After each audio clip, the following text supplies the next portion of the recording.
I am Rasheen Van Langilo Rosales, and with me is Eugene May Bundok, Kyle Paulo Mandario, Nathaniel Balahadja, and Ken Joseph Montano. So we are the Unit 4 entitled Assessing Affective Traits and Disposition. So let's start. First, we have the assessing affective targets. So what do you mean by assessing affective targets? Typically, it refers to the evaluation of students' emotional, attitudinal, and behavioral responses to learning. Assessing affective targets means evaluating how students feel, think, and act. So when it comes to learning. So this includes their attitude towards the subject, their motivation, their values, how they behave, and how they interact with others. So it's not just about what they know, but also how they feel about learning and how those feelings affect their behavior. So what is the purpose of assessing learning targets? So it evaluates whether the students have met a specific objective across cognitive, affective, and psychomotor domains. So it helps teachers adjust instructions, choose appropriate assessment methods, and ensure that students' holistic development. The main purpose of assessing learning targets is to help teachers if the students are meeting a specific goal set for them in three different areas. That is on what they know, how they feel, and what skills they need to do. So it guides teachers in improving instructions, choosing the right assessment methods, and ensuring the well-rounded learning. So it's not just about memorizing facts, but also about building attitudes, emotions, and real-life skills. So teaching and learning go hand to hand while students learn, teachers learn, and grow. So next we have the two domains, which is affective and disposition. I will just give you a brief because it will be discussed by the next reporters. So when you say affective, it refers to the emotions, feelings, and attitudes. So in assessment, it's like a motivation, interest, and emotional response to a task or subject. So disposition refers to a person's approach, habits, and overall approach in a certain task or situation. So it includes traits like responsibility, persistence, and openness to new experience. So good day, ma'am, and good day, classmates. So let's proceed to the affective traits and learning targets. So when we say affective traits and learning targets, it refers to the emotional, social, and personal aspects of student learning experience, focusing on how feelings, attitudes, values, and relationships influence their academic performance and also development. So the first one is what we call attitude targets. So, encouraging positive attitude toward learnings. So, what it means? So, it basically means that helping students develop a positive mindset about learning. So, why is it important? So, because a good attitude makes student more engaged and willing to learn. So, how can we encourage it? So, I'm gonna give you some example on how can we encourage our student.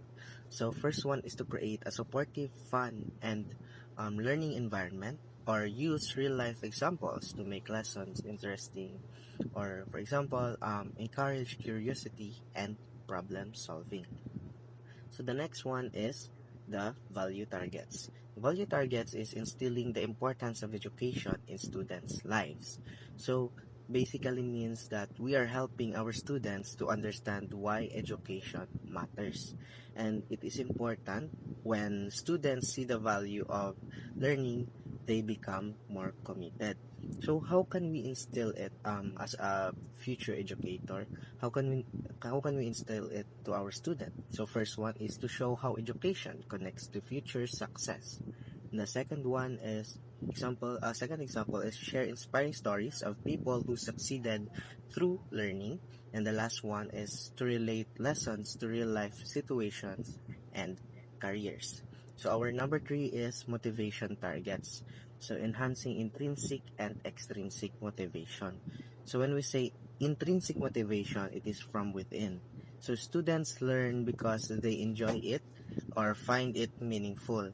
And also, kung makambal naman kita, so when we say extrinsic motivation, amo na siya mga external rewards. Students learn from rewards like grades, praise, or prizes. So how can we boost their motivation? For intrinsic motivation, we must let our student explore topics they like and give them some control over learning. For extrinsic motivation naman, we should use rewards, recognition, and competition wisely. That's all, and thank you. To continue with the affective traits and learning targets, the fourth one is academic self-concept targets. This is to build the students' confidence in their academic abilities. For example, a student begins participating more in class because they believe they can contribute. The fifth one is social relationship targets.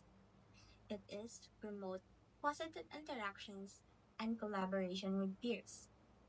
For example, students work together on a group project.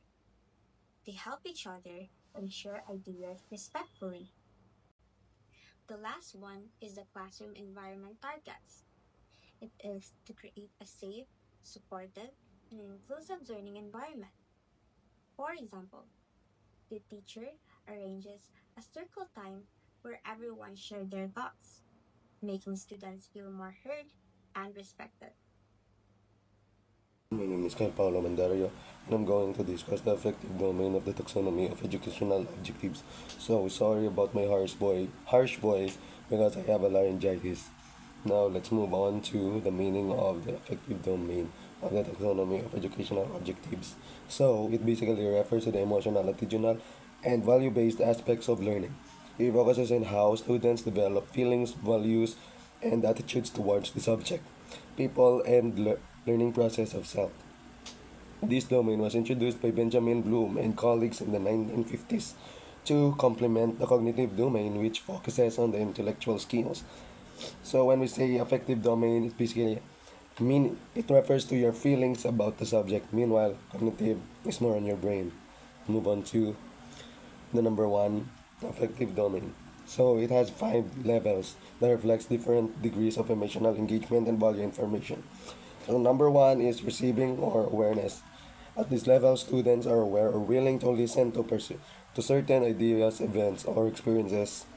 It's the basic level of participation where learners show an openness to new experiences. So, for example, listening attentively to a teacher or being open to new ideas.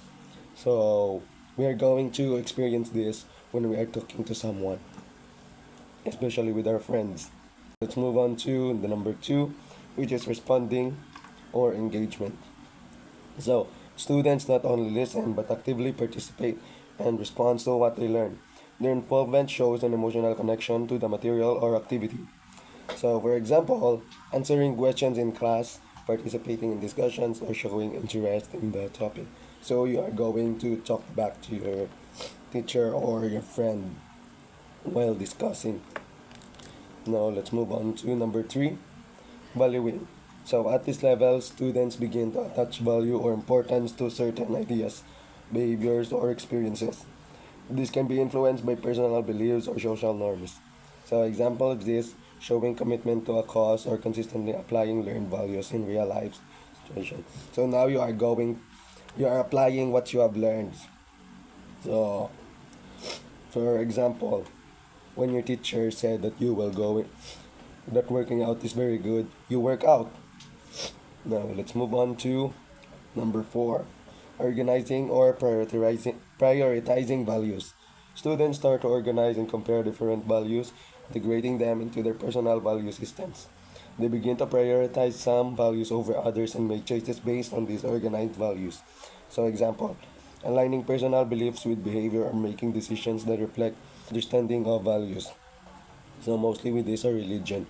I'm an atheist, so I hope. Even though I learned some Christian beliefs, I don't apply it because I don't believe them or it doesn't apply with my values. Now let's move on to number five, characterizing or internalizing values. At the highest level, students' values and attitudes become deeply ingrained and consistent. Their behavior reflects their internalized values, and these values guide their action even without external influences. So, for example, stood consistently demonstrating integrity or making decisions reflect personal ethical standards. You are going to characterize it. So what you have learned is basically a part of your character now. So for example, I learned PE. Now part of me is like physical education. And that's all, and thank you for listening. Thank you, Teacher Kyle. Now let's proceed to the methods of assessing effective targets. So these methods are about on how us teachers check how students grow emotionally and socially, and how they develop their attitudes. So these methods help see if students are understanding and adopting important values and behaviors. So first is the teacher observation. So this is when the teacher watches and notes how students behave, interact, and show emotions during class. There are two types of teacher observation. First is the unstructured observation. So this is when the teacher observes students and just watches and takes mental or quick notes and about students' behavior without a specific plan or a checklist. So, example is during a basketball game, the teacher noticed that one student always encouraged their teammates even when they lose. The teacher notes this is a sign of good sportsmanship and teamwork. So it doesn't need certain type of criteria or rubric to assess this or to check these kinds of behavior rather. So the next one is the structured observation. So this is when the teacher uses a plan or a rubric to observe specific behaviors or attitude. For example, is the teacher as teacher uses a rubric to rate students on respect for others during a volleyball game, and the rubric includes behavior like helping a teammate, following rules, and cheering for others. So the teacher checks of these behaviors as they happen. Okay, the next method will be the student self-report. So this is when students share their own feelings, attitudes, or reflections about their experience in class. For example, is at the end of the lesson, teacher asks students to write or how they felt during the activity. For example, a student might write, "I felt nervous at first, but I enjoyed playing with my group because they were supportive." So this helped us teachers to understand the students' emotions and attitude. So we usually use this method in reflection type of our discussion to assess students' attitude or behavior toward your class or toward your activity.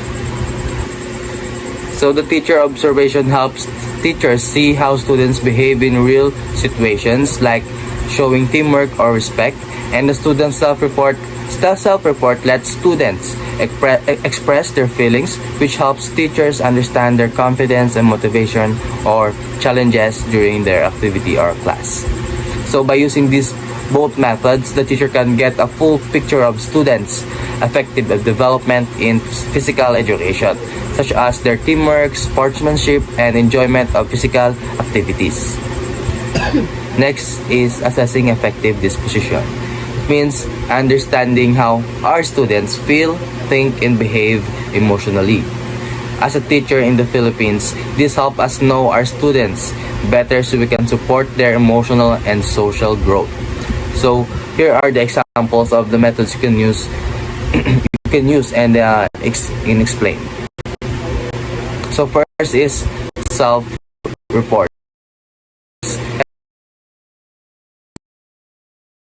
About their feelings, attitudes, or emotions. Second would be the behavioral observations.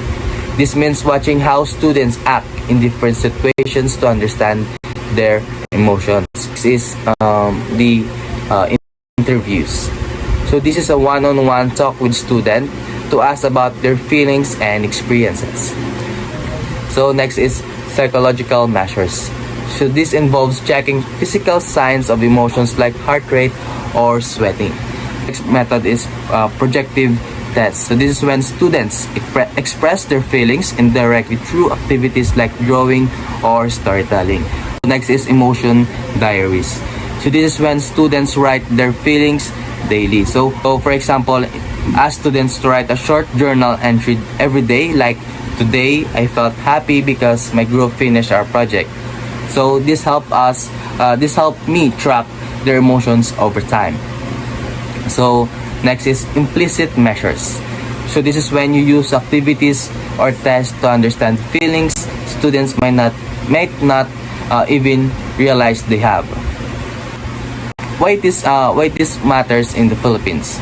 So where students often face challenges like poverty, family issues, or pressure to succeed, understanding their emotion is the key. By using these methods, you can create a supportive classroom where students feel safe and valued. For example, if a student seems stressed during exams, through behavioral observation or interviews, you can offer extra help or encouragement. This builds trust and helps them succeed emotionally and academically. So thank you everyone for listening.